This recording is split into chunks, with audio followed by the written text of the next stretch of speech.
Hello! So, this is Celeste from Hexen Arcane. I'm on location in Oahu, Hawaii on one of my travel blogging adventures. And tonight, also showing the third of 3 parts of King of the Wild, which is a serial from 1931. It actually came out May 1st of 1931. And tonight we're showing the last 4 episodes of it, which are Door of Dread, Leopard's Lair, Fire of the Gods, and Jungle Justice. I'm also having a little bit of trivia for you. So I know that I gave you some trivia in the first part, which if you haven't seen the first 2, go watch them or it'll make a lot more sense. But there is some trivia for some of the later parts that I did not talk about. So I'm going to get into a little of that here. And so there is the same leopard leaping off a branch onto somebody scenes in 4 different parts of the serial, in parts 3, which you already saw, 9, 10, and 11. And each time it's a different person it's jumping onto, but it's the same scene of the leopard jumping. This one most serials made in 1928 to 1931 had music over the opening and closing main titles only. The rest of it was just dialogue. There's the same snake basket is used a couple times. I don't think in this one, but in the last couple chapters. I'm excited about Jungle Justice. But there's some more goofs, and I love the continuity goofs and things like that. In chapter 10, if you watch out for chapter 10, the man in dark glasses knocks Tom out and drags him out of sight. But in chapter 11, he knocks Tom out and picks him up. So that's kind of a goof that's there. In chapter 11, the man in dark glasses picks Tom up and Tom throws his left arm around his neck.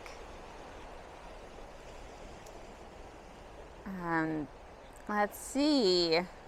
In chapter 12, so look out for this in chapter 12, obviously, when Grant is escaping from the natives, you can hear one of the natives say, "What's going on?" among all the native grunting. So they have like a bunch of grunting, supposed to be, I guess, the language of the natives. But in that scene, you can hear him clearly say, "What's going on?" in English.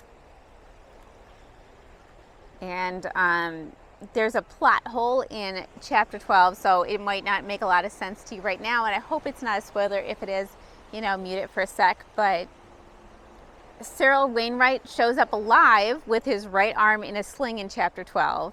But he was killed in an earlier chapter. And the police inspector even put somebody in jail for his murder. So that's interesting. I don't know if that was intentional or not, if they just messed that up, or if they were like, well, we'll pretend that he got killed, but he miraculously somehow survived with only injuring his arm. Not really sure on that one. But this one is full of plot holes, goofs, continuity errors, reused footage, reused characters, and reused dummy leopards. So, of course, it's a good time. And I'm going to go on a few adventures this time as well. I want to check out the area by Shark Cove on this adventure. There's little tide pools there. There's often really cool things there, like lots of little schools of fish, tiny, tiny little hermit crabs, and whatever else. There's always something interesting, so I'm going to go check that out.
captured in the African jungle and trained to obey its master, has seized Muriel Armitage and knows the location of a rich diamond mine, which Mustafa, the Arab innkeeper, is scheming to possess in spite of the strict government regulations against illicit diamond mining.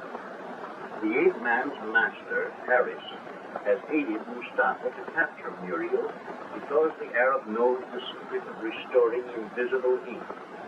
Harris has a letter which is worth a fortune if he can restore the message that was written on the back in disappearing ink.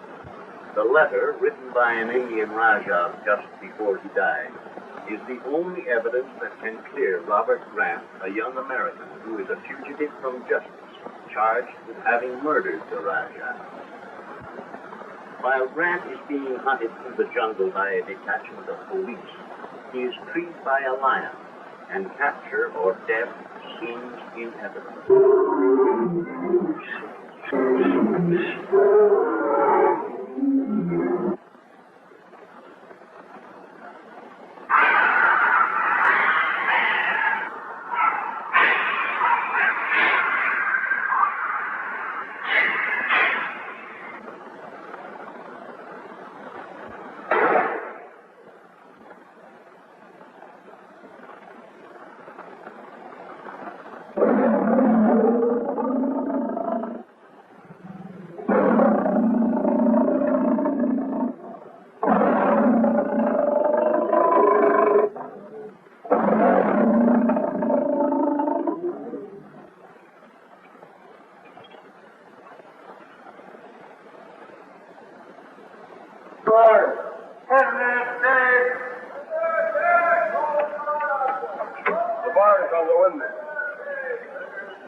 Mrs. Colby to Peterson's cell. She shall have a 5-minute visit. Thank you. Miss Armitage has escaped. What? It was an outside job search. The bars are all torn loose.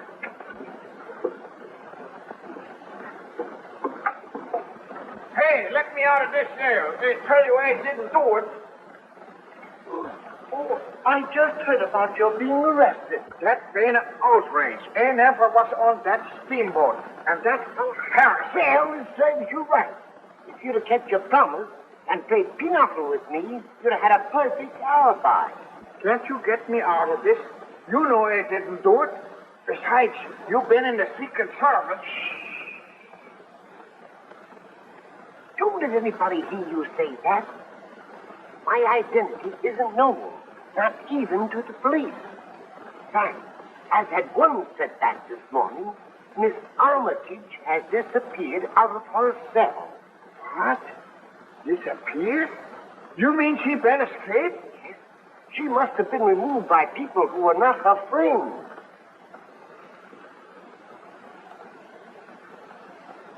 The man with the black glasses. Do you suppose that's Ben Harris in disguise? That's another thing I don't want noticed about.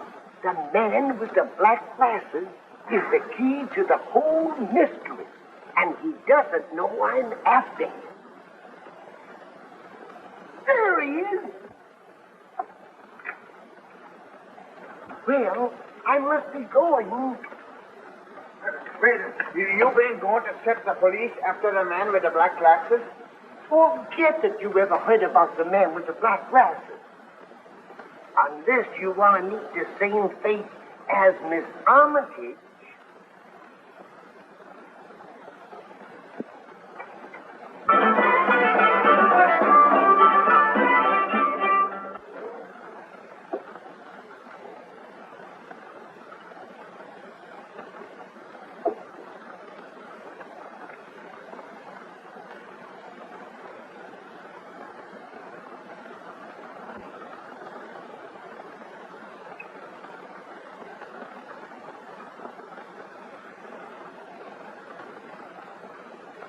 What about the girl?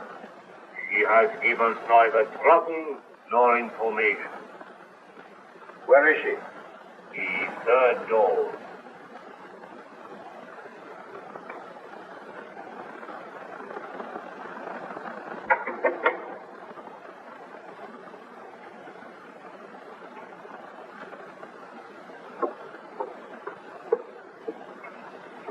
trail.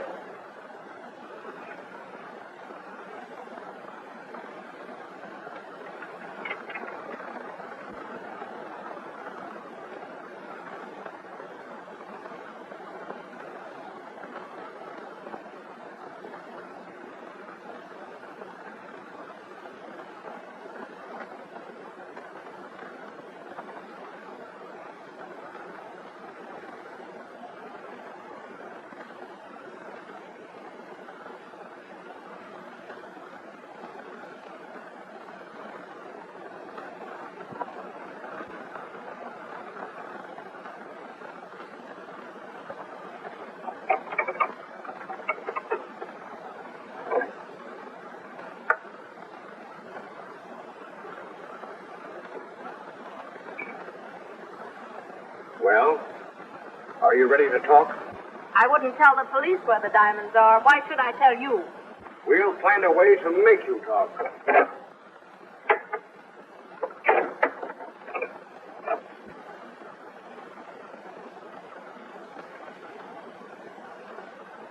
Did she talk? No, but she will. I've got a plan to make her talk. What is it? She's ready for any kind of a getaway. Now, the first thing we do is get her in.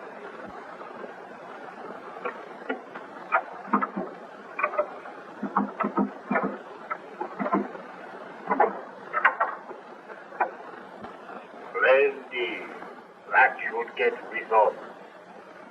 How are you coming along?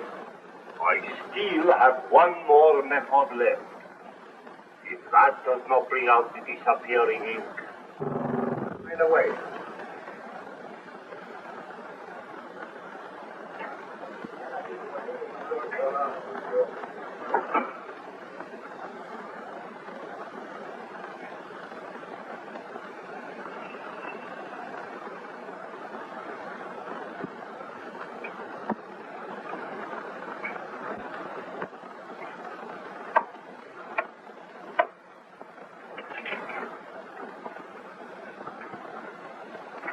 Have Hassan, the scribe, report to me at once.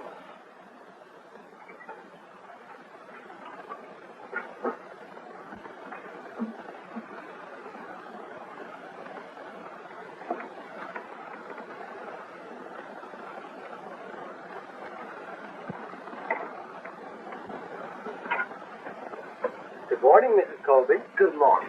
My key, please.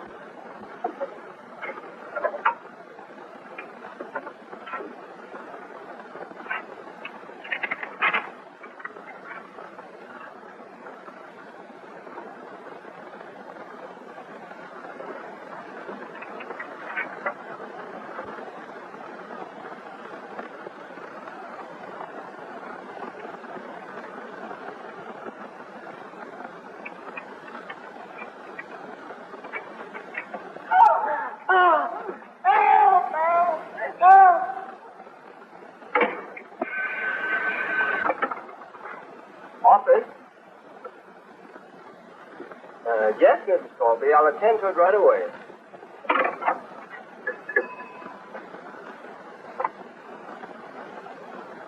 Bring down a trunk from Mrs. Colby's room right away, please. The cart will be waiting at the side entrance.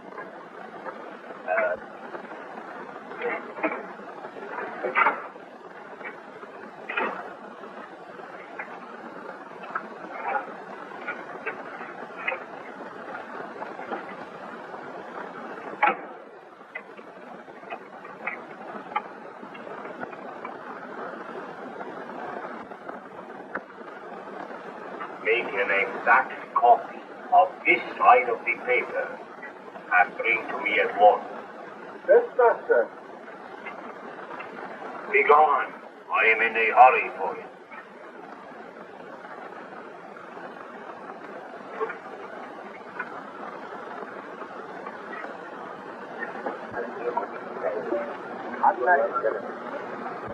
حتى طلع سعدية من العسكر هنا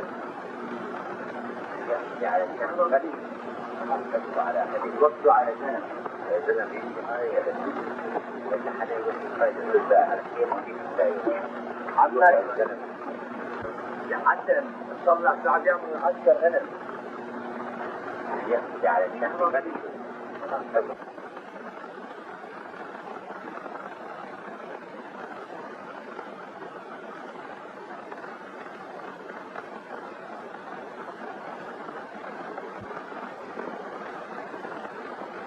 Well done, Assad.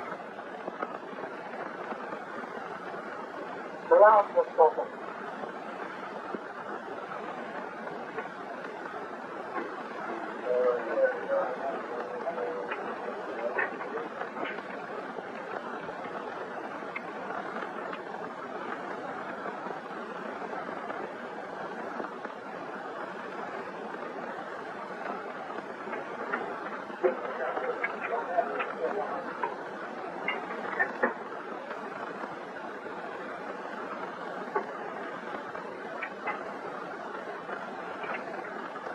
Well, what luck? I have faith. I think I know something about disappearing ink. But this is beyond me.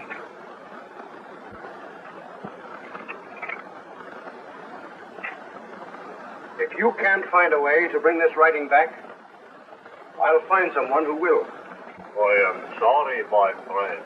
I cannot help you in this. But we will be more fortunate in our quest for the diamond field. And remember, we are together in that.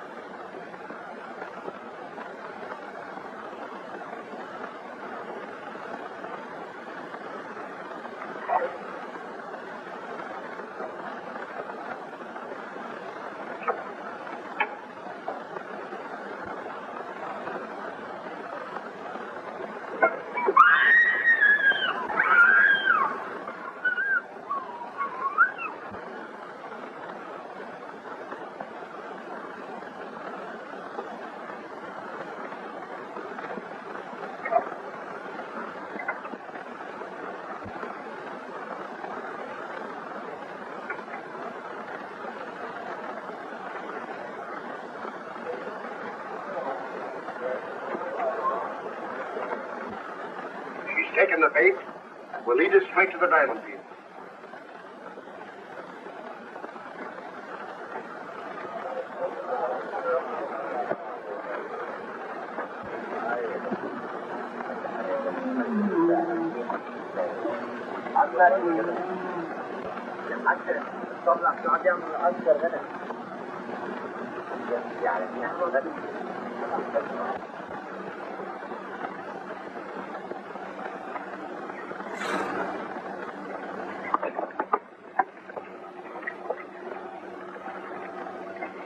Get the horses, and we'll start.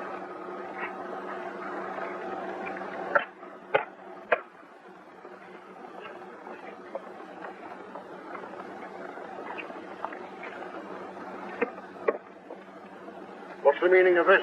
This is the man who murdered the officer on board ship. He has the Raja's letter on him. Take him away. You haven't heard the last of this.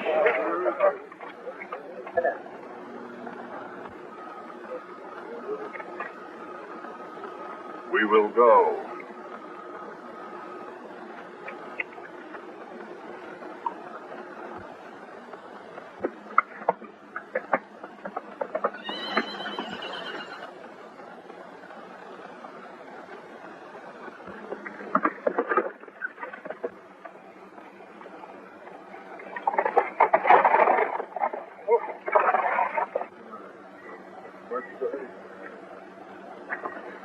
Where to go, boy?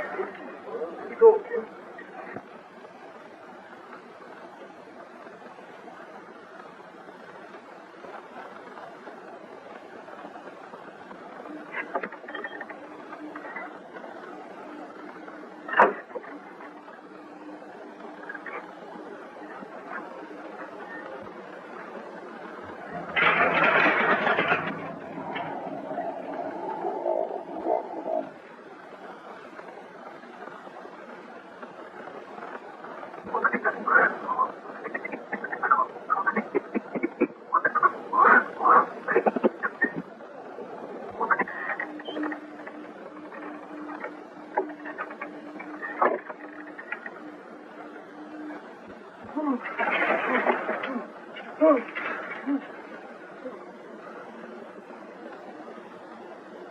right, Beanie, I'll let you out.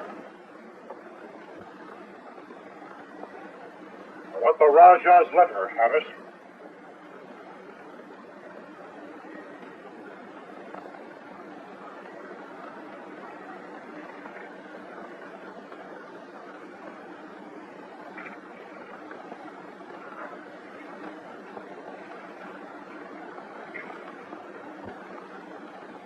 You'll never get out of this town without the police getting you, man. I want them to get me and take me back to Rampur with this letter.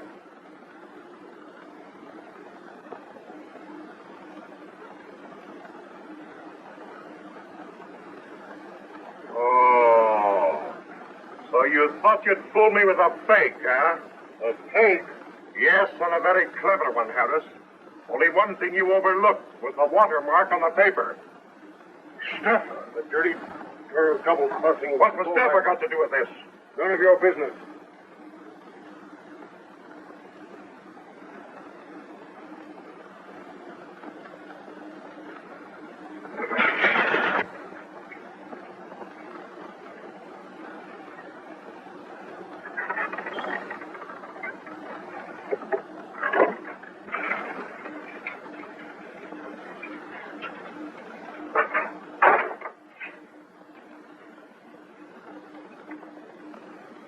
Mimi, jungle, get girl, Arab.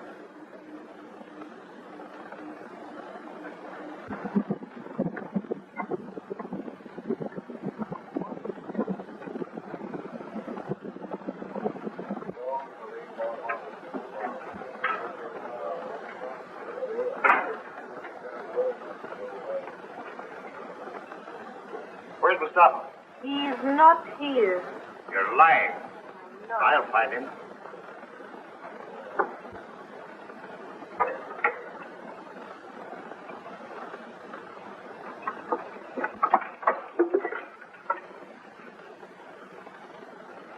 Where is she? I know nothing of the girl.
It's kind of a rainy day today, so I'm hiding under this giant pine tree just to protect the camera. It's kind of on and off raining. It's not currently raining, but it's been raining on and off. But I am here at what we kind of fondly call Turtle Beach, but I think every island has a Turtle Beach. It's a beach park in Haleiwa that is by the North Shore, and there's somewhere where apparently there are reliably sea turtles hanging out. So I'm still scanning the water looking for them. Because it's a little overcast today, I'm not sure if I'm really going to see them, but it is a really neat location. So I'm going to give you a quick view of the water here.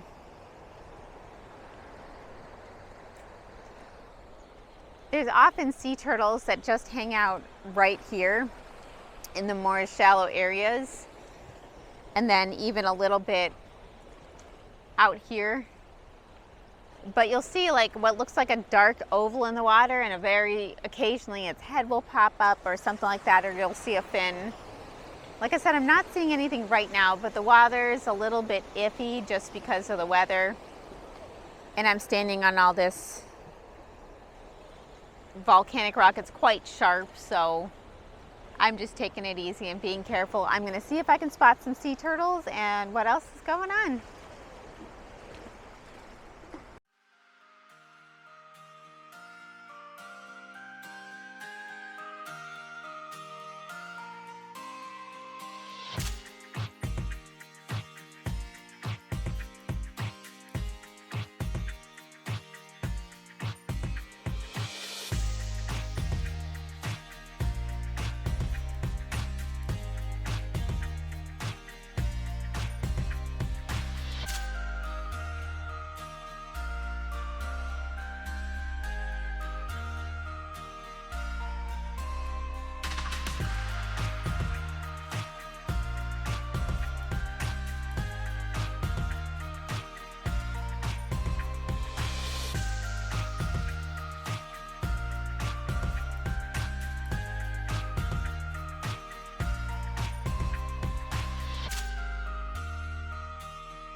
A ferocious ape-man of terrific strength, captured in the African jungle and trained to obey its master, has seized Muriel Armitage and carried her to an Arab inn where she is held captive. Muriel knows the location of a rich diamond mine, which Mustafa, the Arab innkeeper, is scheming to possess in spite of the strict government regulations against illicit diamond mining. The ape-man's master, Harris, has aided Mustafa to capture Muriel because the Arab knows the secret of restoring invisible ink. Harris has a letter which is worth a fortune if he can restore the message that was written on the back in disappearing ink. Mustafa succeeds in restoring the vanished message, but keeps the real letter and gives Harris an imitation.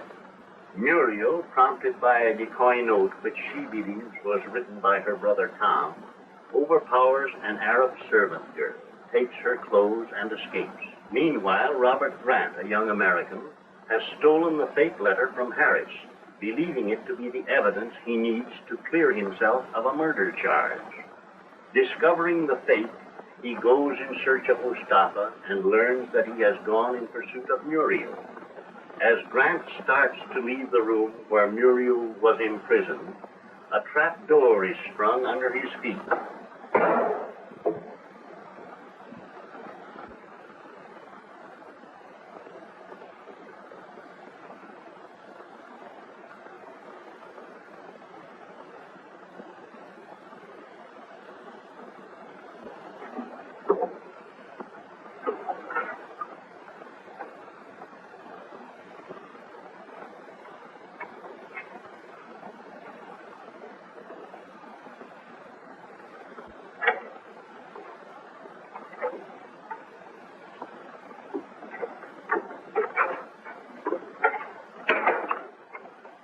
He must not get away. He will follow the master, then he will get the girl.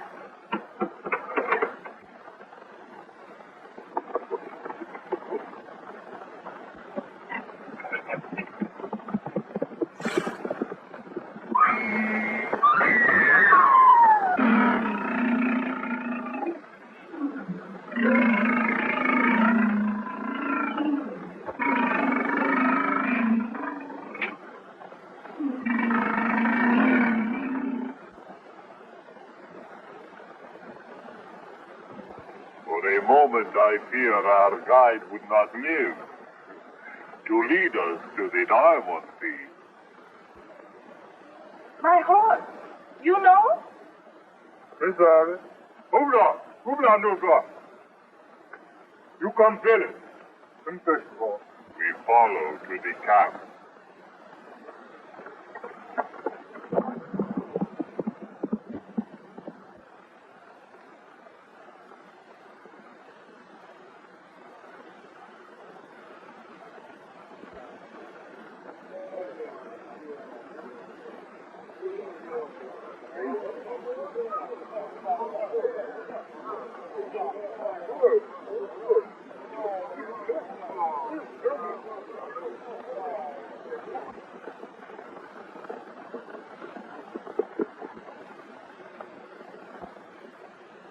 Chaka is glad that his people were able to serve you.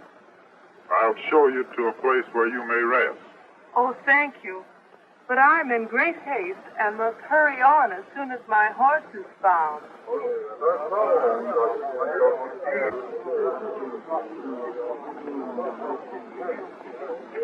You may go. I'll never forget your kindness, and I'll tell my people of the friendship of your tribe.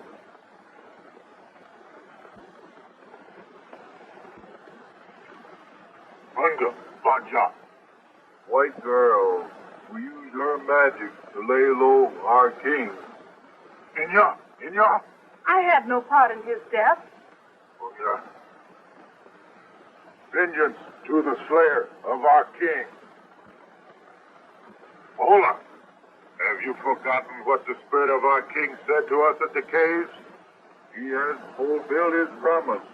He had her brought into our hands. Prepare the sacrifice.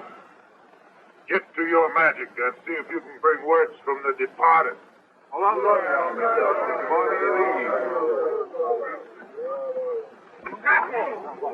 on,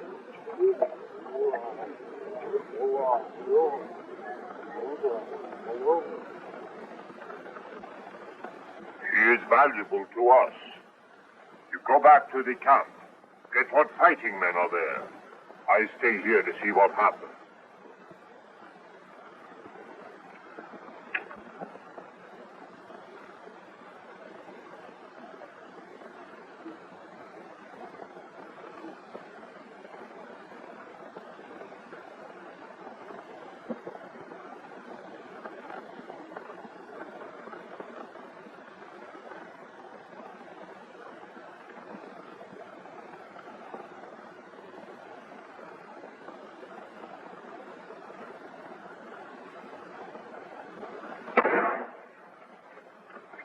Wait a bit, old man. I didn't know it was you when I fired. This is Tom Armitage. Yeah? If you're really Armitage, come over, I can see you. Oh, well, this is a relief. All right, old man. Well, what brings you here? I didn't know anybody knew I was hiding here. I didn't know until I found your note to Muriel. I came here to warn her that Mustafa let her escape so that he could follow her and find the diamond. My note to Muriel? Why, I didn't write any note to her. Why, isn't this yours? I didn't write this. What can it mean? It means that Mustafa planned the whole thing to make Muriel lead him to the diamond. Why didn't you pass her on the trail out here? No, I left the trail because Harris and Bimmy were ahead of me. But what about Muriel? Supposing they overtake her? No. You wait here in case she arrives. I'll go back along the trail and see what I can do to prevent her being followed. All right.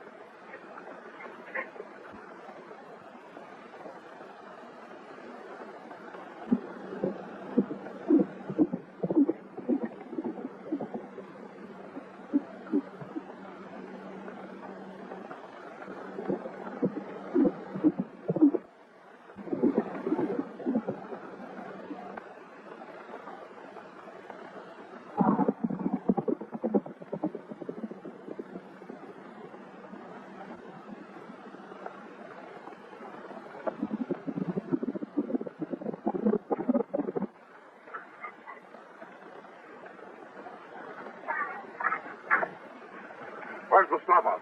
What did he do with the girl? The girl is held prisoner in the Black Village. Mustafa, he has sent me to our own camp to get men to rescue her. Rescue her? For what?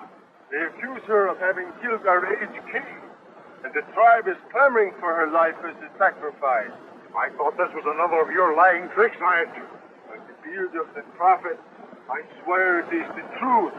Whether it's the truth or not, I've no cause but to believe you. Go on.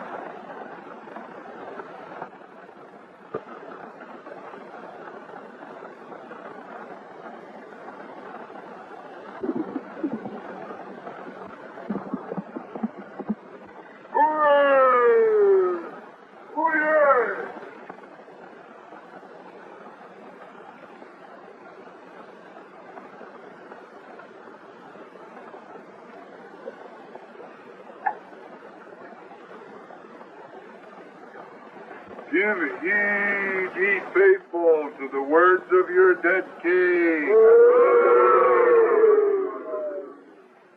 As I promised at the cave's mouth, I have delivered into your hands the author of my death, that the white girl pay you with her blood for the blood of your king.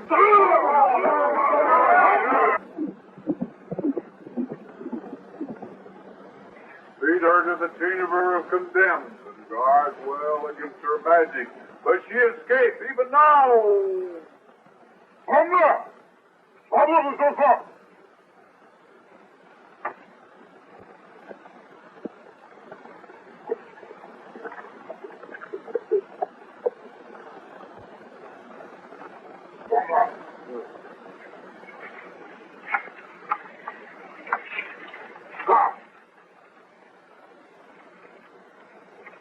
Come now, see. Come on, so.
Uriel, up this way. Shh. Don't speak.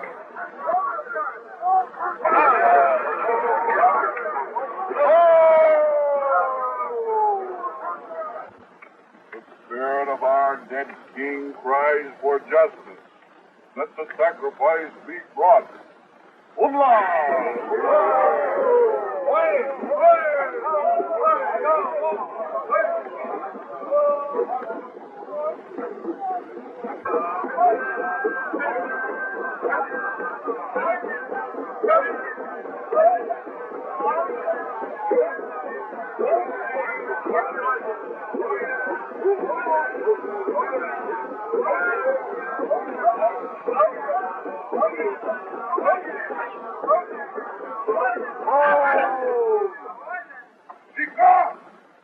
The white girl's magic is great, but Tunda will find her trail, for it leads through the unseen air.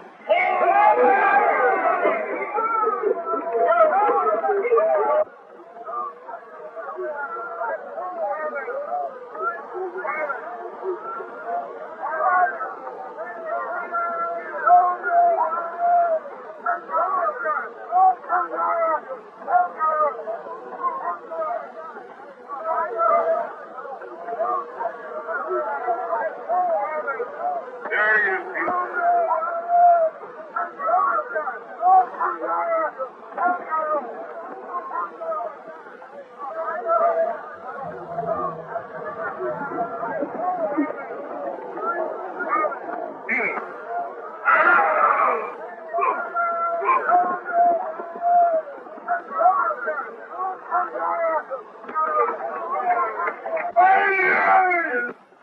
Spirit of our dead king cries for revenge.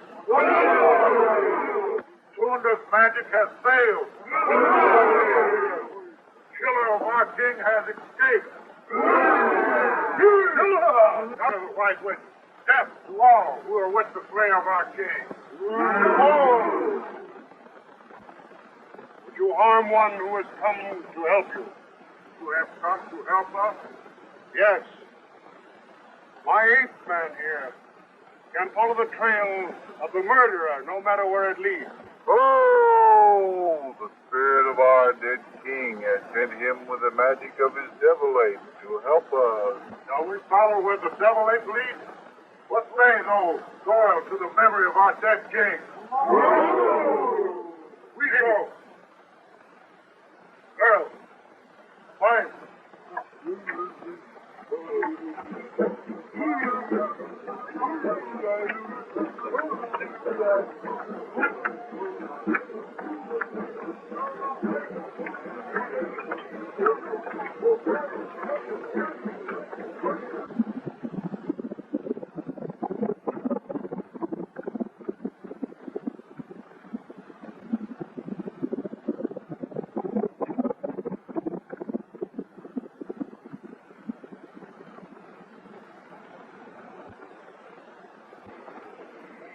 Good as Tom in the cave. I'd reach to stop on the false trail and square an account with him. All right.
Well, I'm almost about to head back. I've regained much of my memory. I'm actually realizing how much I like purple. So I'm going to change my hair back to the purple. But I got in touch with Morgan finally. I messaged her. She got back to me. She's sending me a ticket to get home. And she also said if I can find lizard tail while I'm here, it's an ingredient that she needs for her potions. So I'm about to go and search for some lizard tail. There's a lot of lizards around here. There's geckos, there's little brown things. They often go in the sunshine. So I'm going to be looking for those.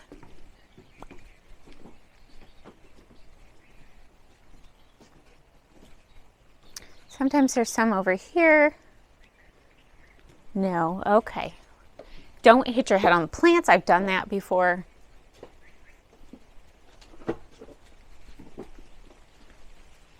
The orchids, they don't really always go on the orchids. They're sometimes on this wall here.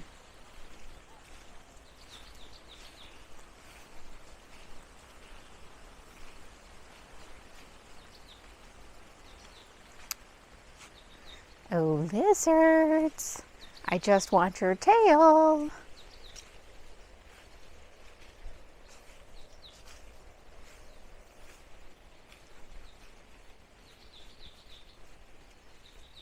There's a gecko. I see it. Oh, it's running away. It's running away. Nope.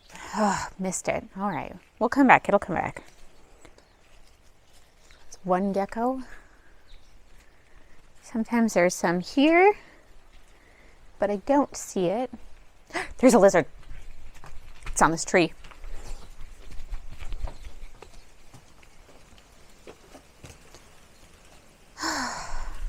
No, I lost it.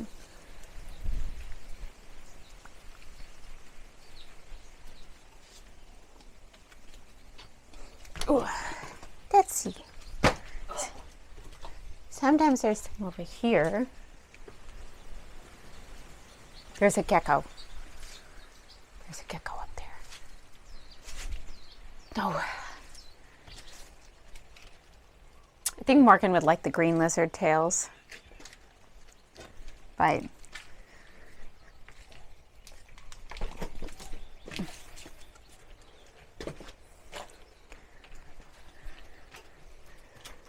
all right, there's a few more opportunities for lizards. These things are fast. I don't know how Morgan expects me to find them. Ha.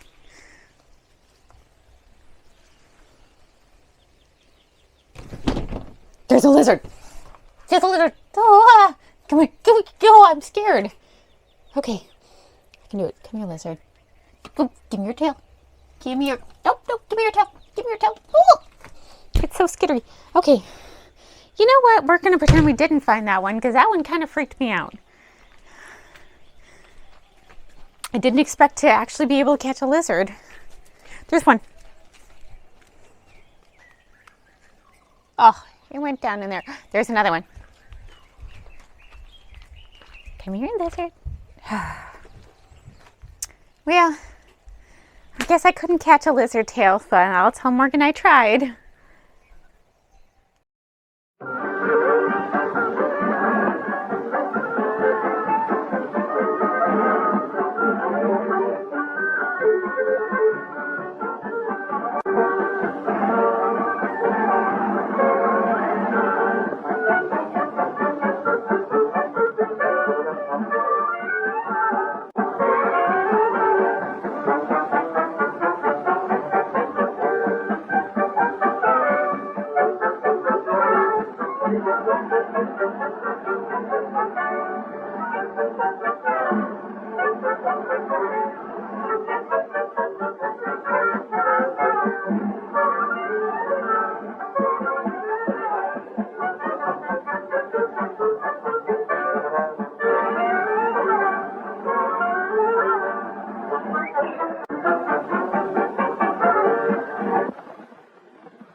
War cries of African savages resound through the jungle as they follow the trail of Muriel Armitage, whom the natives suspect of having caused the mysterious death of their king. Muriel, disguised as an Arab girl, is on her way to join her brother Tom in a cave where he is hiding from his enemies.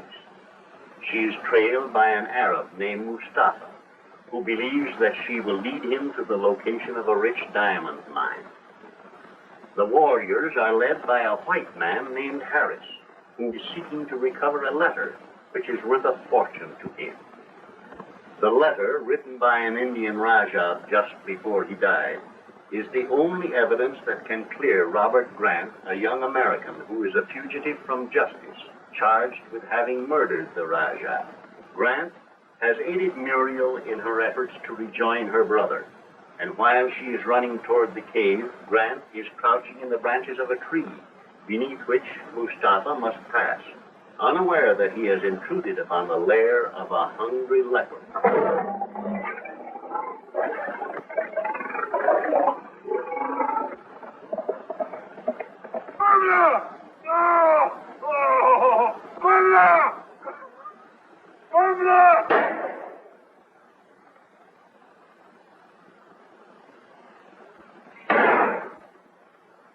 I know you took the Rajah's letter from Harris, but I'll trouble you to hand it over. Why, my friend, I do not understand. I know you gave Harris a fake copy. Now hand over the real one.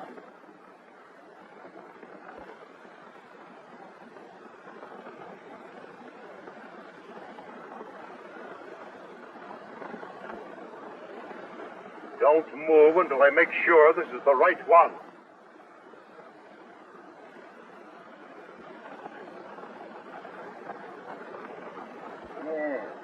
Harris' agreement with Decker. I don't know how you managed to bring up the disappearing ink, but I'm sure obliged to you. This will free me of the murder charge and convict Decker of plotting against the throne.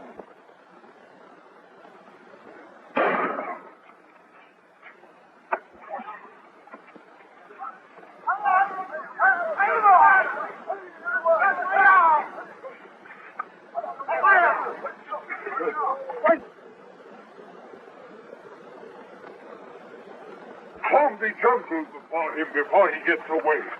He has hidden the white girl somewhere. We must find them both.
Came from the cave in the mountain.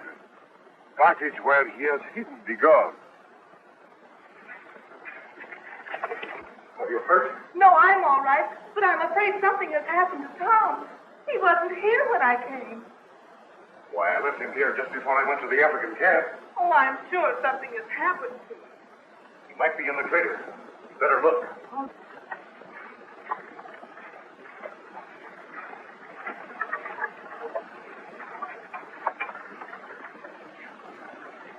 White girl was spirited away by means of powerful magic. Paper with spirit writing on. Search him and you will find it.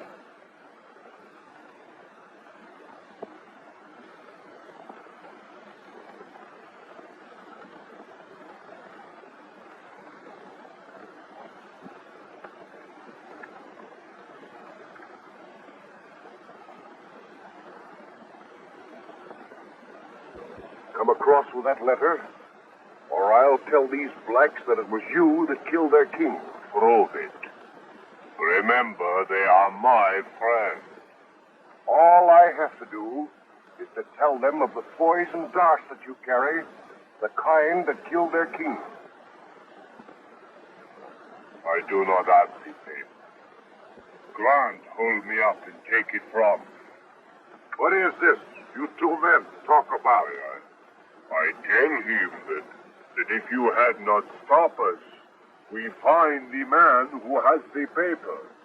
Where is he? My man-ape will find the trail. Jimmy, trail, find.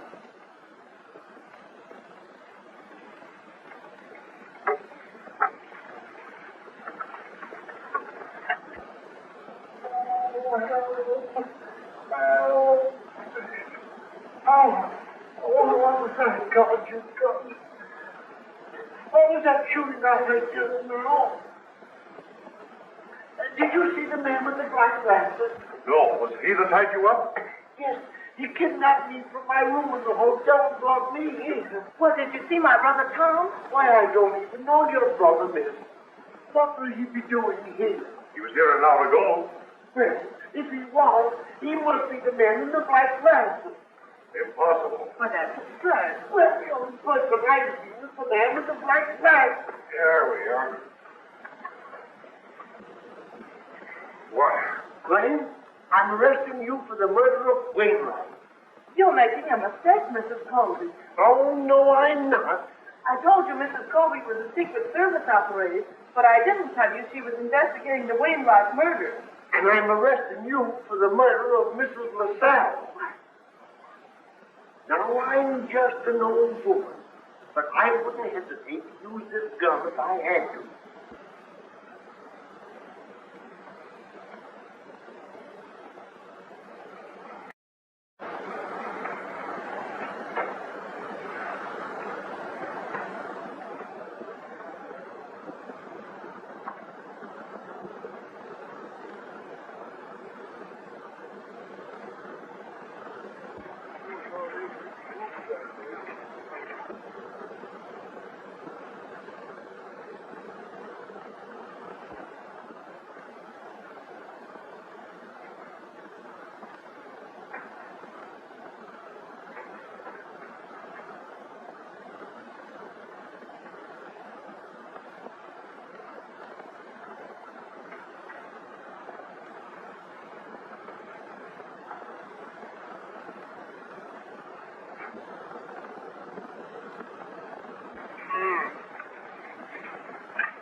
There's white girl who killed our king.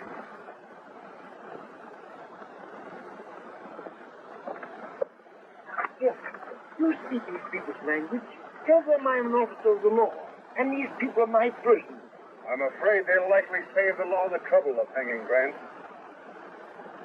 This is the man with the magic paper. See, he has the white woman with him.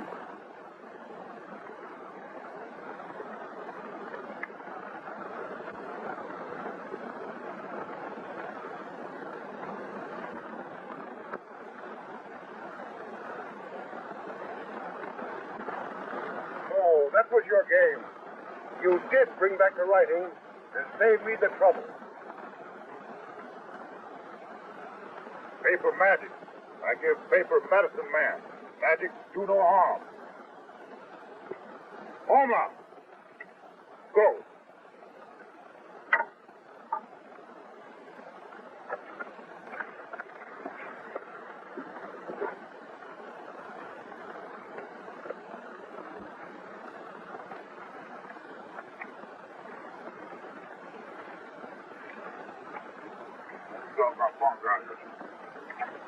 Now that the white girl and the magic paper have been found, my friend no longer needs my help. I return to my camp with my men.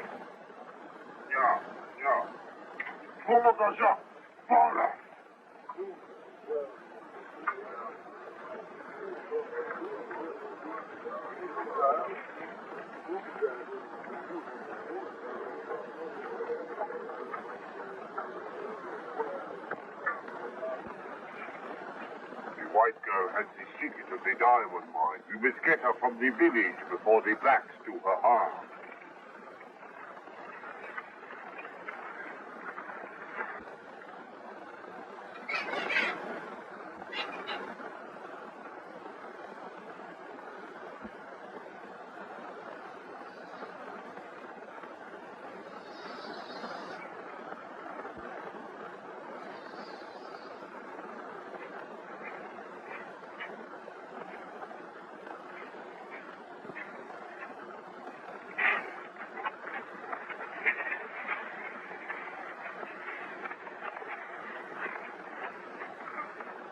Never mind the girl.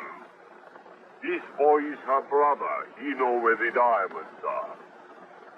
Now you know what I want. You talk. I'll tell you if you help me rescue my sister. No time for that. You tell me where the diamond field is. I'd rather die. You know all I have to do is stand aside and give my men an order? I'm ready.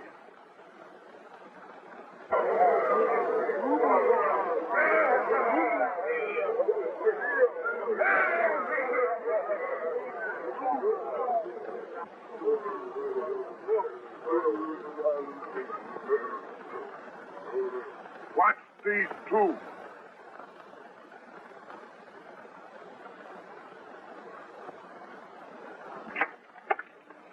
This paper with magic words. Burn away, white girl, who killed our king. The paper must be reduced to ashes and the girl sacrificed.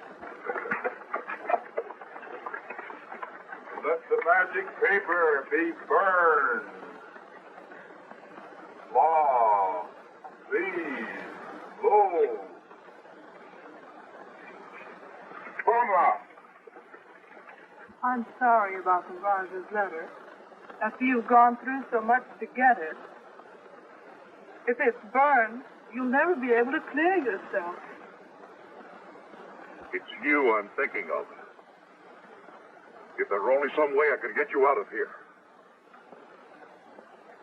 Man, follow. Umba, Aga, woman.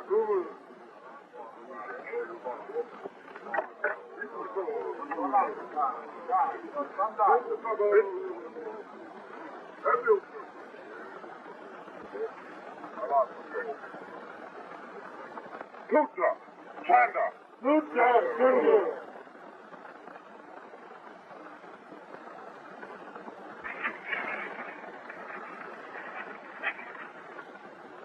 You wait here till you get my signal.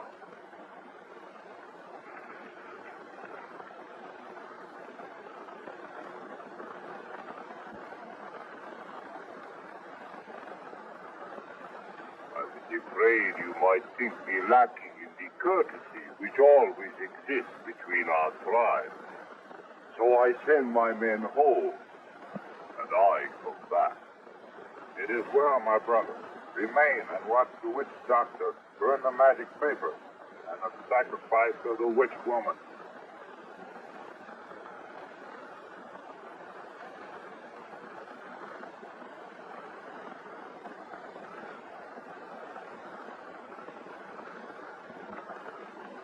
Your brother is outside with my men. Watch my signal. I help you get away. I don't believe you, and I wouldn't trust you.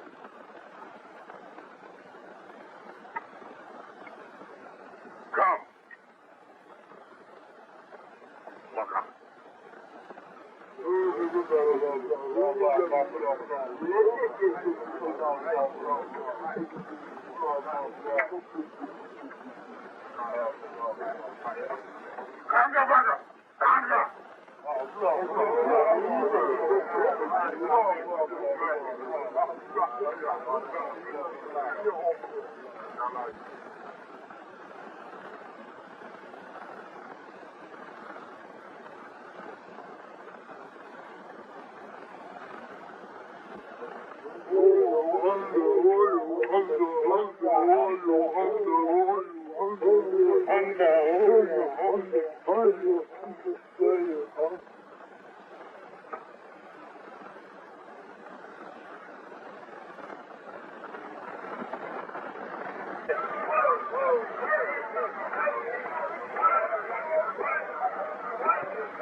I'm here at the Cocoa Crater Botanical Garden, just taking a walk in the afternoon.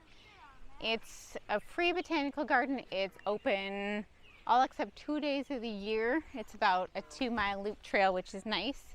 And there's all kinds of different plants I'm checking out. I saw a mongoose, but I didn't get to capture it. Hopefully I'll see some more because they're really cute.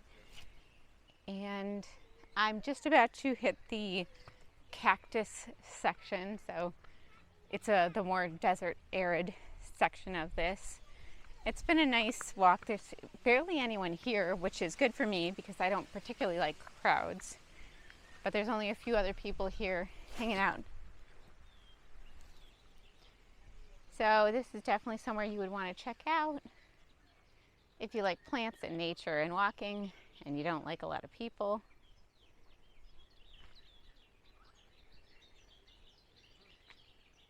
And I love cactus, so this is fun for me. I'm definitely someone that loves the desert and jungles. I just like any kind of warm weather. It could be wet and hot or dry and hot. I don't care. I like it.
Savages who are preparing to sacrifice her in revenge for the mysterious death of their king, Muriel Armitage is imprisoned in a hut.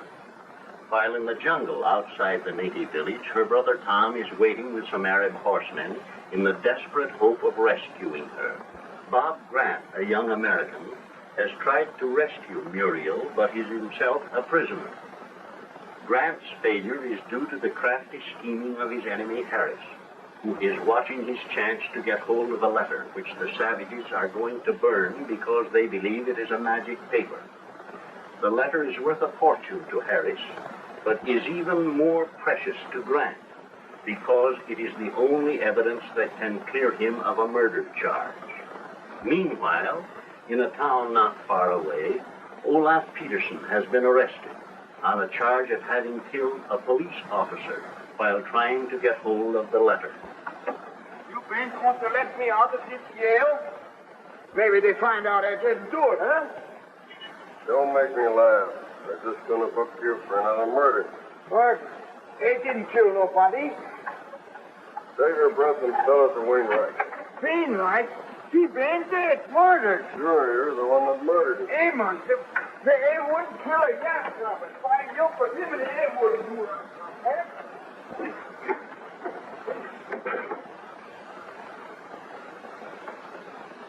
Is this the man you saw robbing the safe in your office the night you were shot? Yes, he's the man. Do you recognize him as the man who shot you? No. The shot was fired from the window by a man in black glasses. Man in black glass. Yes, you're a Confederate. No, I don't have nothing to do with that fella. I don't even know who he is. What were you doing at Wainwright's safe? But he Don't wasn't. try to lie out of it. We've checked up your fingerprints with those on the safe. I'd advise you to make a clean breast of it, Peterson. All right, let's go talk. This guy plead guilty to the charge of burglary. What did you take out of the safe? A piece of paper. The Raja's letter? Yeah, the letter to Raja Rampur wrote when he was dying, telling his brother to come quick and take the throne so his cousin Prince Dakkar couldn't stir up any political trouble. What did you want with the letter? Prince Dakkar hired me to get the letter so he could destroy it. That's the reason I been in Lobanga to see Harris. You mean Harris had the letter? Yeah, he been trying to bring out the secret writing on the back of the letter so he could blackmail Prince Daka. That fits in with other information about Mr. Harris. Yes. The Arab Mustafa assured me that the squad I sent to arrest Harris would find the letter on him. Where's Harris? When that ape man of his set the lions on us, we had to run for our lives, and Harris escaped. Escaped? Harris and his ape man took to the jungle. The guards are now following him, and we came back for reinforcements. He's headed for the Black Camp. Those Matabele's been friends of his. He must not escape. Get what men you need. I'm going with you. If you've been telling me the truth, Peterson, I can promise you a short sentence. Tell you the cold truth. All I want is to get square with that fella Harris.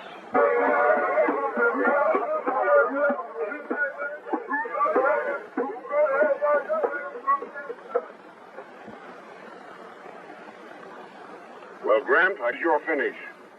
Once that letter goes up in the smoke, you'll never be able to prove that you didn't kill the Raja. They'll hang you when they get you.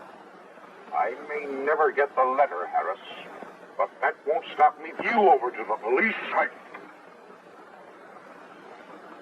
You'll never live to see the police. These neddies will finish you off as soon as they're through with the Armitage girl.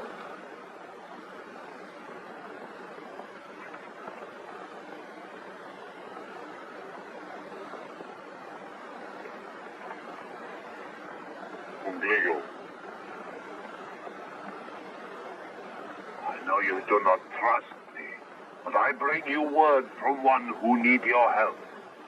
What word? From who, Mustafa? Miss Armitage's brother is outside with my men. We plan to rescue her.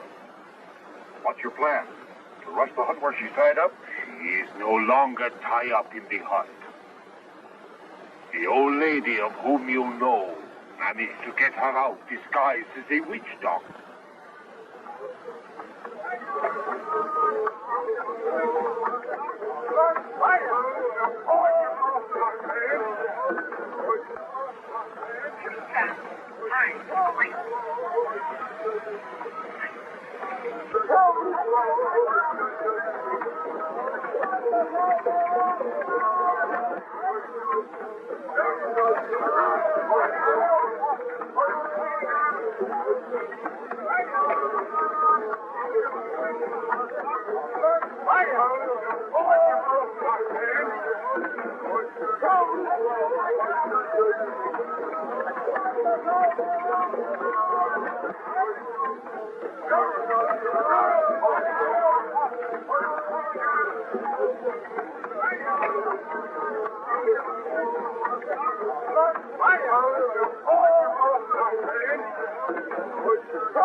Buddy! The White Witch has escaped! This is the work of the White Devil! Slay them all!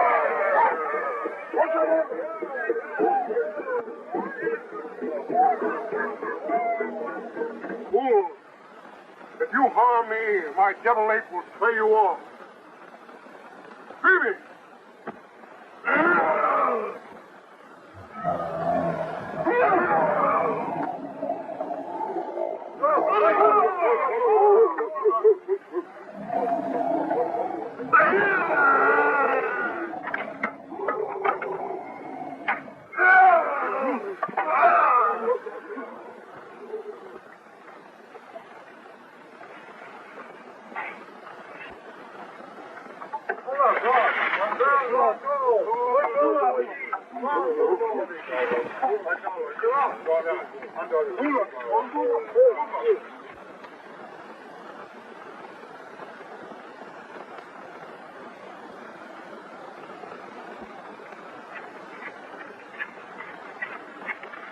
Don't be afraid.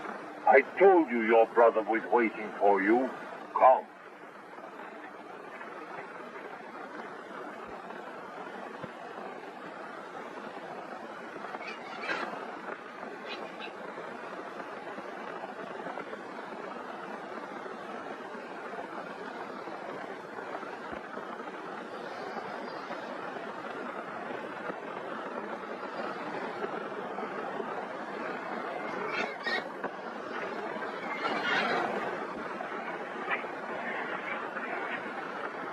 Miriam! Tom, Oh, thank God you're safe. how did you know where to find me?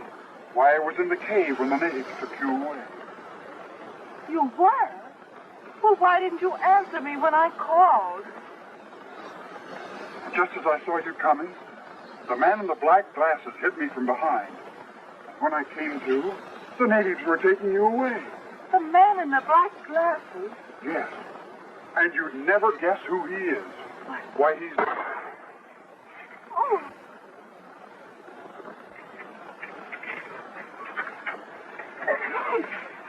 Oh, Mr. Gray, how you frightened. I saw you shoot Tom Armitage. Why, the very idea. You must be crazy. Don't you know I'm a Secret Service operator? I don't care who you are. I saw you shoot him.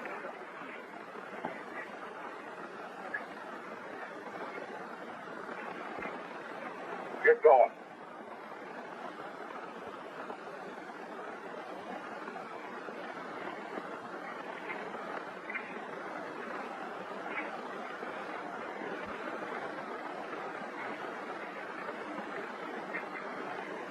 Is he hurt badly? no, just a flesh wound, but he's still unconscious. Well, I've got the criminal that shot him. Why, she told me she was a Secret Service agent. That's what I've been trying to tell this fool. But he won't believe me. Well, if you are, you can easily prove it. Why did you shoot him?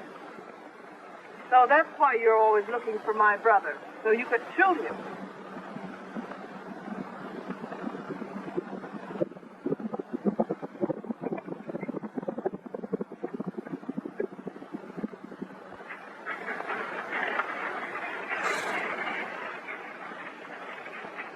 Well, Inspector.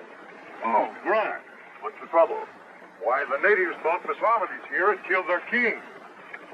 That's the second murder I've heard Miss Armitage accused of. I only hope she's as innocent of Mrs. LaSalle's death as I know she is of the king's murder.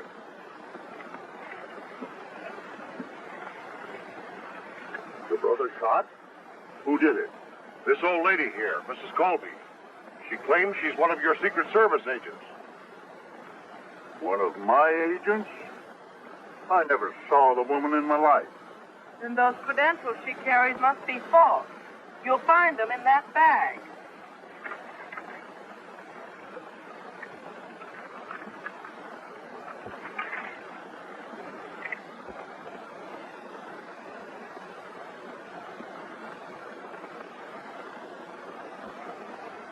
These credentials are genuine enough, and they solve the mystery of the death of Mrs. LaSalle. At the time of her murder, she was investigating A mysterious output of diamonds that was flooding the market. Is that why you killed her? To prevent her discovering the source of this output? I'm not telling you anything. But I can tell you everything. I'm all right now. Help me up.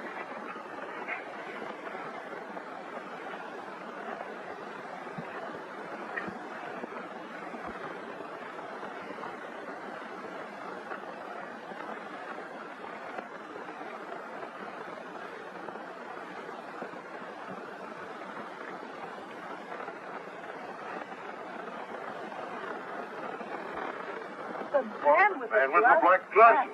And the mysterious man who shot at you, Miss Armitage, from my camp. And the mysterious man who shot Wainwright in his office. How did you learn of his disguise, my boy? Well, it was the night Wainwright was shot. I was pretty mad at him for having arrested Muriel. I was on my way to his office to have it out with him when I discovered this man crouching outside the window with a gun in his hand. Before I could interfere, he fired and ducked away. I followed him to a room in the Continental Hotel, which I later learned was supposed to be occupied by Mrs. Colby. I watched for my opportunity to get into the room, captured this man, took him to a volcano crater where I discovered the diamonds in the blue clay. The diamonds are at the bottom of this whole business. This man had discovered the mine and was working it secretly, knowing that if he should report it, when I stumbled on it by accident, he followed me to town and fired at me from the balcony outside Harris's room to keep me from telling the secret to Mrs. LaSalle. I had no idea that Mrs. LaSalle was anything more than a pretty woman over whom I lost my head. Quite right, we know all about that. Don't go, Mustafa. All right. I only go to tell my men. Never mind your men. We've taken care of them already. Well, you have nothing against me. Oh, yes, we have, Mustafa. If you have nothing else to hold him on, I can be a witness that it was he who killed the native king. How do you know? Just while I was a prisoner in his camp. They thought I was out of my head. Are you not afraid that his sister and her friends have followed you from the Black Camp? By this time, they have all been slain in vengeance for the Black King's death. They killed the king? No, but I make the blacks speak they did.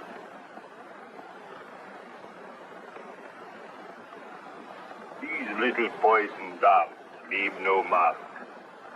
It was easy to make the blacks believe that the king died from the white girl's magic. Search him.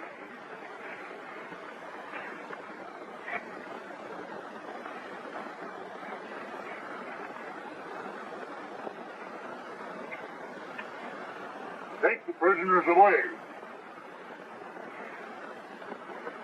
Take this man, too. Leave a couple of the horses to Miss Armitage and her brother.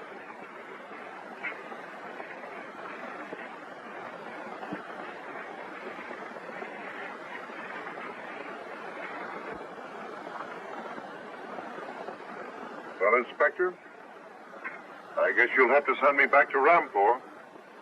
Have you got hold of the Rajah's letter again? No. I'll never be able to prove my innocence now that the letter is gone forever. What do you mean? The blacks thought it was a magic document and burned it.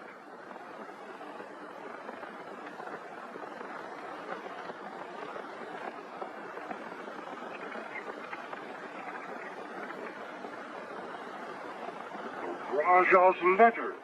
But where did you get it? I was behind the altar and managed to steal it without being seen. Don't try to follow any of you.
We saw him fall.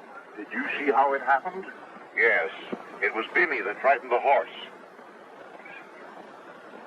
Congratulations, Grant. That paper will not only clear you, but it will win the thanks of many people for removing the menace of Prince Decker.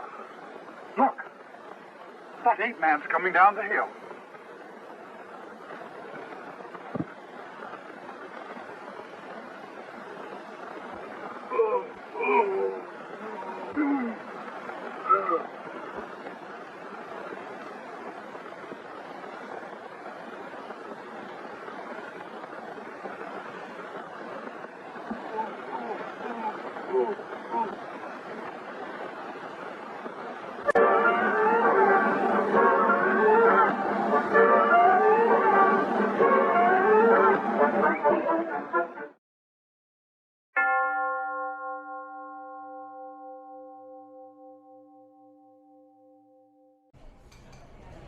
Thank you so much for joining us for King of the Wild. This has been a really, dare I say it, wild ride and an exciting adventure. I'm just about to head home. I'm here at a little coffee shop I found having my new obsession, which is a matcha latte I can't get enough of. So that's definitely something that's going to follow me home. Anyway, this coffee shop is really nice. There's a view of the ocean back there. Well, kind of the ocean. It's a little inlet to the ocean, but it's a nice and chill place to hang out. So I'm going to do just that before I head home to all the chaos that is my normal life, apparently. It's been an interesting trip, though. I did a lot of things. I saw a lot of things. And I'm ready to go see Morgan, make sure she didn't burn down the house again. And I wasn't able to catch the lizard tail for her, but I'm sure she'll understand. I almost did it, though. I was real close.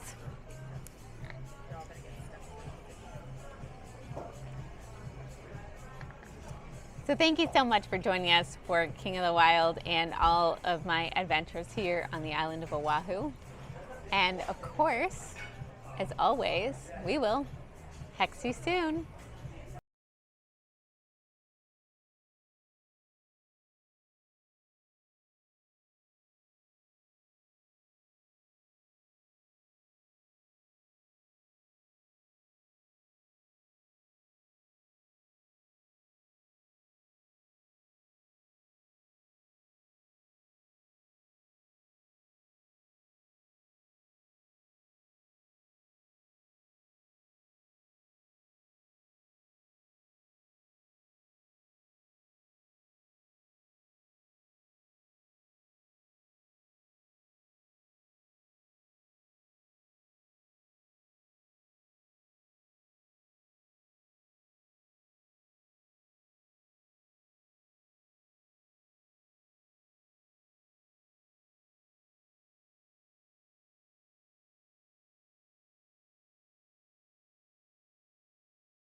All right, I am here to talk about a true crime case. And this one is actually not one that even takes place in the US, but it's a case that came across me and I just got fascinated and I need to talk about it. So I went down this whole rabbit hole of searching for it. I did as much research as I could in a short amount of time just because I wanted to talk about it and kind of get it out there. And this case, these ones are a little more close to my heart because it's still unsolved, and unsolved cases just pull at me because, you know, I think that everybody deserves to be, you know, have their case solved. If something happened, we should know. I don't like unsolved mysteries. So at the same time, they fascinate me. They also bother me. So today's case is an unsolved murder case that has been going on for quite some time. So this is a long running case. It's interesting, but there was very little information out there, unfortunately, and even the identity of the victim is unknown. So we have a victim. A lot of cases you have someone that disappears and you never find their body or whatever it is. In this one, we actually have a victim, but we don't know who she is. These kind of cases always inspire me more because I think it's so tragic that somebody's family members out there having, like, their family, they're out there having no idea what happened to their family or member, their relative, and there is a grave or body somewhere without a name or identity to it. And, you know, that's something that really, I feel like, needs to be resolved at some point. So this girl that we're talking about today is known simply as the Huel girl. I really hope I'm pronouncing that correctly, but it is Dutch.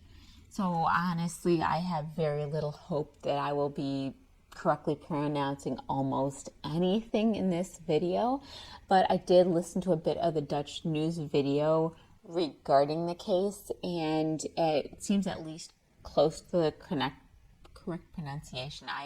I'm gonna butcher it. Dutch words and names are really challenging for me, I will admit. So I really wish I had a lot more information about this case to share, but I always have that little bit of hope that these cases will someday be solved and this girl will be identified, and any kind of exposure, big or small in any way, can contribute to that. So that's part of my mission, is to just get more publicity to any case that we can solve. So Huel girl is named this because her body was found near De Huel, which, from what I can gather, what I can tell, is a parking lot that no longer even exists today. So it was a parking lot at the time.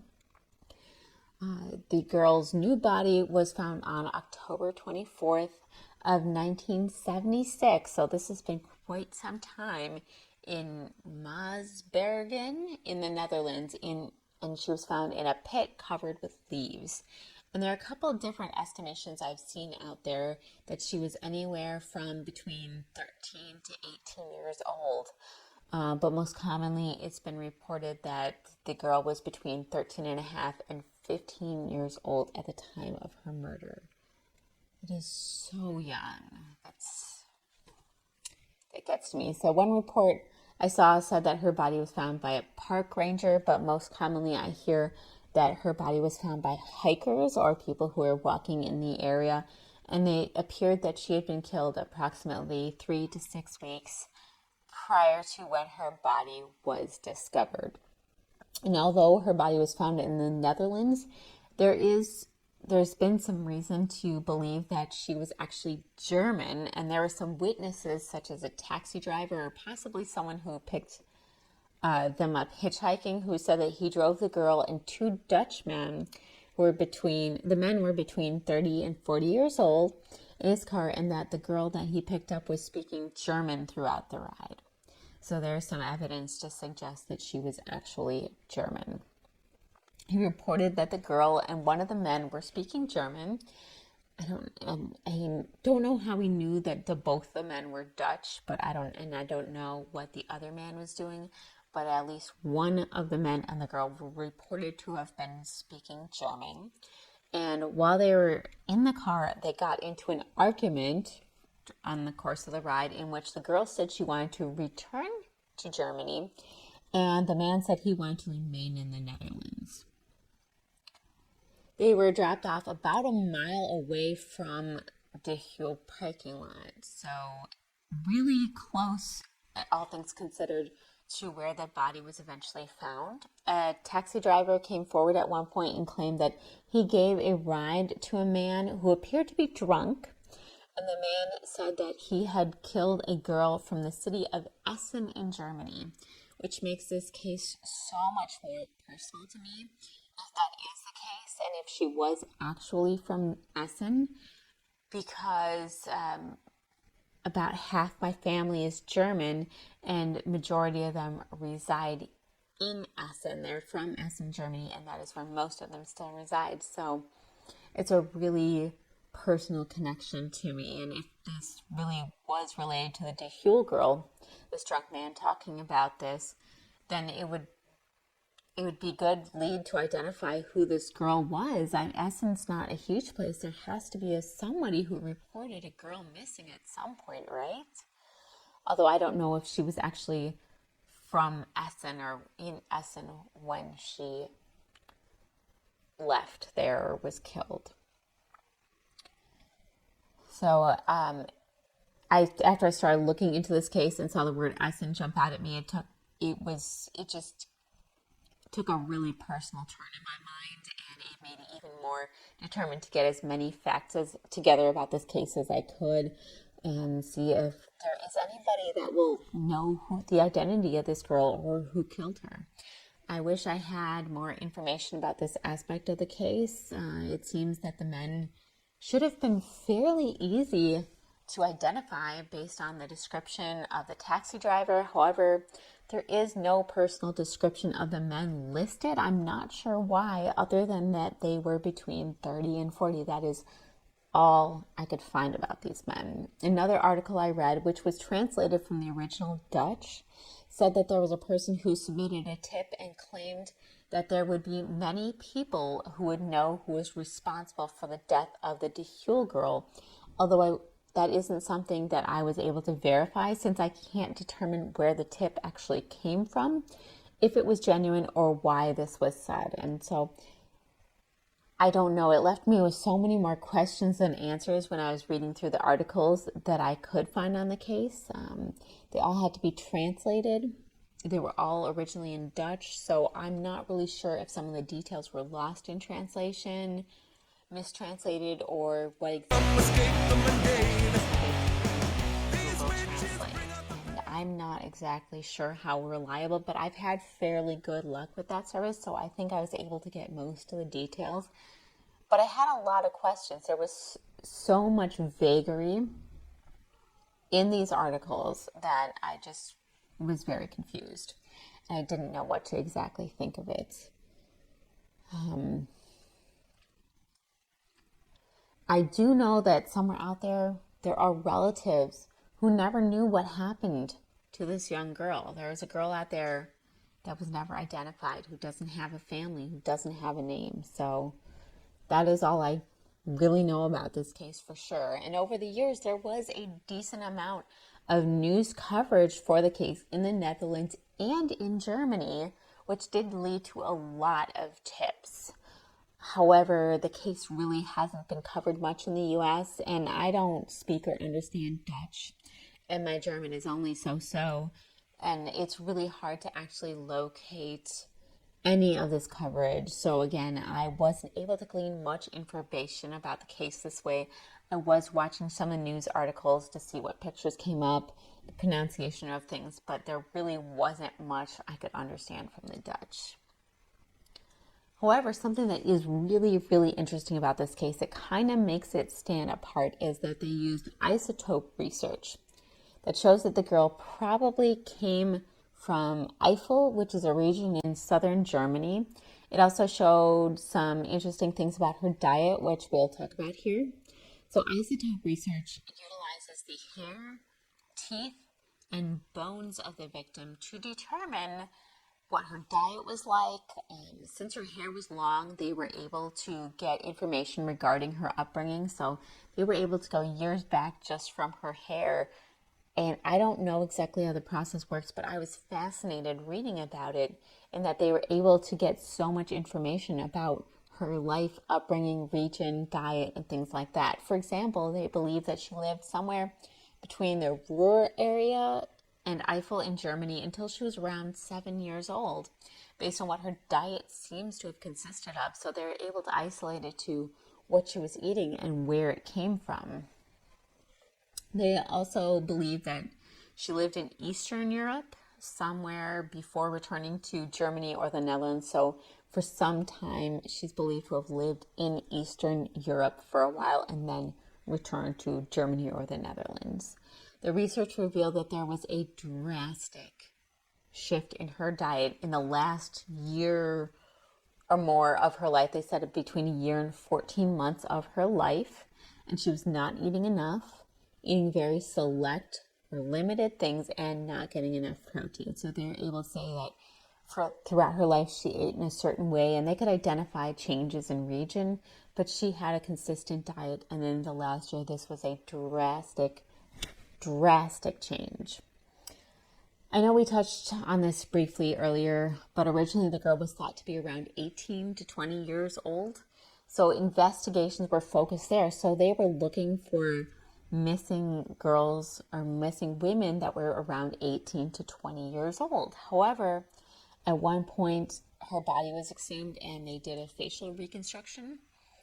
And her bones were examined more closely with our more developed methods of forensic science, and it was thought she was likely a few years younger, closer to 14 or 15 years old, instead of the original 18 to 20 years old that they thought that she was. And they were able to determine that for amount of time, like I said, maybe a year or more, her diet was what was considered to be one-sided. That was how they described it, as one-sided, which means very little variety, and eating the same type of things all the time, just the same foods, which obviously nutritionally isn't that great of an idea. You'll lead to deficits in nutrition. Because of this, they think she may have been either very, very poor at the time, or that she was held captive at the time, so for an extended period of time, and that she had only eaten whatever her kidnappers gave her to eat. So she was on that limited diet because she didn't have any options. They said the other possibility, which is less likely, is that she was dealing with an eating disorder. From what I was able to learn, this pattern of eating appears to have been over a period of, like I said, around 14 months at most, and she was apparently not given much food to eat, or did not have access to enough food to eat, unless it was an eating disorder, in which case she was restricting her own diet.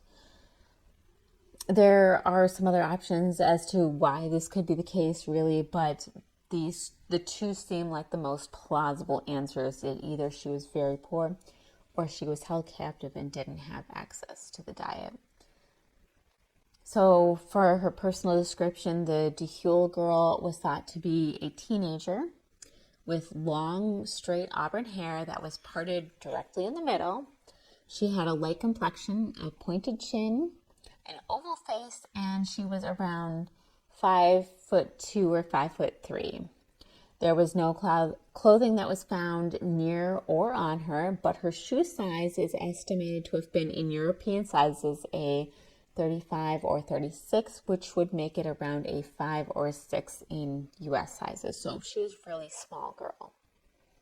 She was not pregnant at the time of her death, and it appeared that she had never given birth to any children. That was something that they were able to learn through examining her body.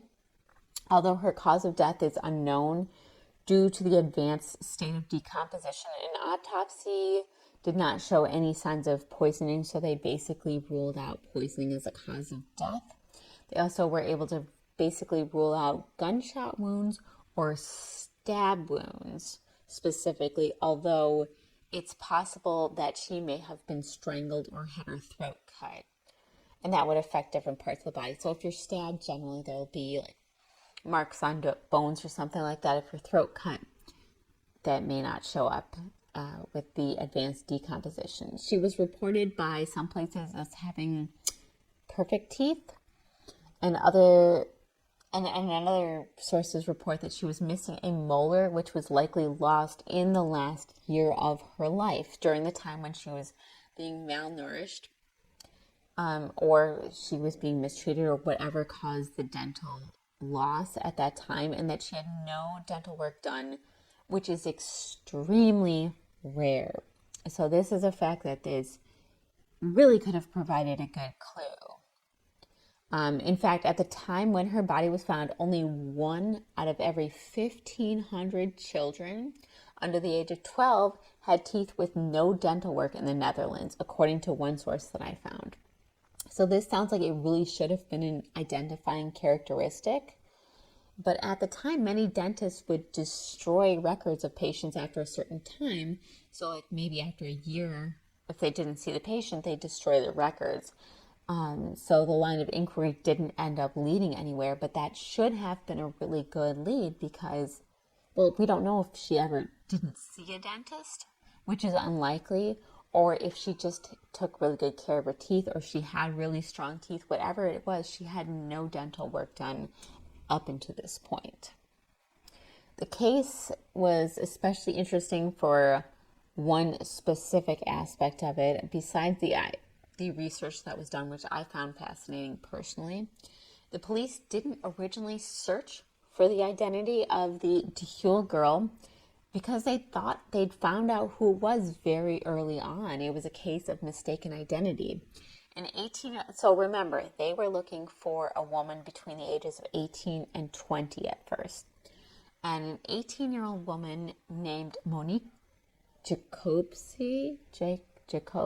I don't know how to pronounce that exactly, went missing right around the time when the Huel girl would have died. So she was one of the people that the police originally suspected could have been the victim.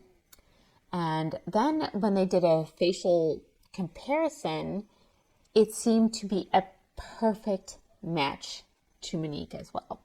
Finally, dental records were compared and they did not match, so it was ruled out. But later, it came out that the dental records were so old that they were too old to be made a useful comparison. And suddenly, Monique was back in the running as an assumed victim. So they looked at Monique's dental records, and apparently her records were so old that enough stuff could have changed, or they were from when she was young enough that they really weren't a good basis for comparison to the Huel girl. The Huel girl was originally even buried under the name of Monique Jacobsi, and Monique's family were mourning her death and wanting to get justice for her. That all changed, though, in 2006 when Monique's sister got an email from Monique. She initially, of course, did not even believe that it was really coming from Monique. But the more they talked, the more she became convinced that she was really speaking to her sister. She was talking to Monique. And eventually the woman flew to the Netherlands from the U.S. and eventually she was correctly identified as Monique through DNA tests. So she claimed she decided to leave her life completely and start over in America under a different name. And she didn't even know that her family had presumed that she was dead.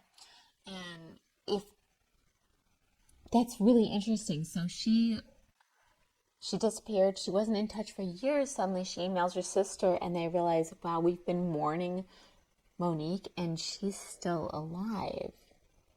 But if the body wasn't that of Monique, who was buried under her name?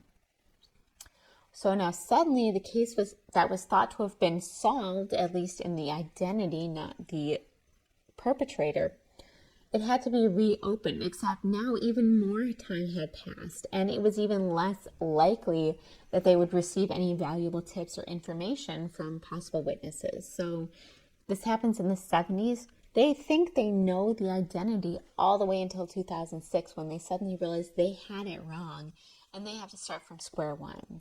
And that's not an easy thing to do. There is a campaign out there right now to identify the girl through DNA. However, there hasn't been any updates in the past few years. So I'm curious if this ever actually happened or if they were unable to find any match for the DNA. I don't know where that sits. The last I was able to hear from it was 2018 when they said that they were expecting to start doing that. The Netherlands does have a statute of limitations on pursuing murder cases, which I found very interesting. And that statute of limitations has now expired. So were they able to find the perpetrators, they would not be able to pursue a case. It's the two men who are, if they're alive, would now be in their 80s or 90s.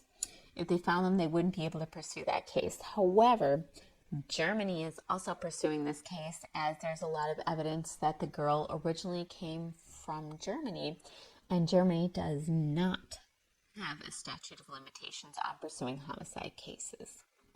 Of course, if you have any information on this case, if you know who the girl is, if you have any clue on who the perpetrators could be, any of this sounds familiar in any way whatsoever, you've heard any slight detail that may help somebody identify the girl or find the perpetrators, please reach out and report what you know